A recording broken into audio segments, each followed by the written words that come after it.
Magandang umaga mga ka-happy hour. Narito ang mga balita para sa MBC TV Network News Update 9 AM edition.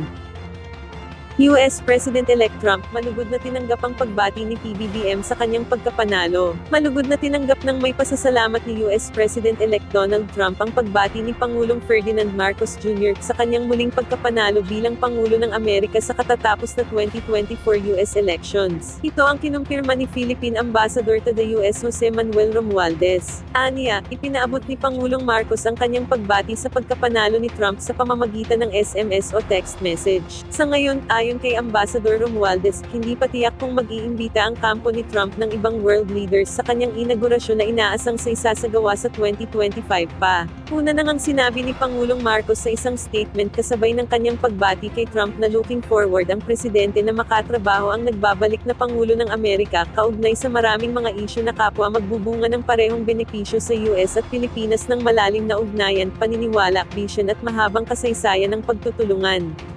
Umaasa din ang Pangulo na ang hindi natitinag na alyansa na sinubok sa panahon ng giyera at kapayapaan ay maging puwersa ng kabutihan na magbibigay daan sa kaunlaran at pagkakasundo sa rehiyon at sa dalawang panig. Samantala, PBA Party List Representative Mix Nograles negatibo sa drug test. Nagnegatibo sa hair follicle drug test si PBA Party List Representative Margarita Mix Nograles. Ibinahagi nito ang resulta ng kanyang drug test, isang araw matapos na ibahagi rin ni Davao City 1st District Representative Paulo Duterte, ang resulta ng kanyang drug test. Bukod pa sa drug test ay ibinahagi rin ito na negatibo rin ang kanyang pregnancy test at maging ang kanyang IQ test dahil sa kumalat umano usapin. Magugunitang nagkahamunan sina Duterte at Nograles na sumailalim sa drug test dahil kapwa maghaharap ang dalawa sa pagkakongresista sa unang distrito ng Davao City.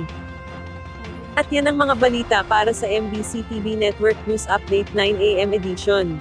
Abangan ang mga susunod na balitaan mamaya para sa 10 AM edition.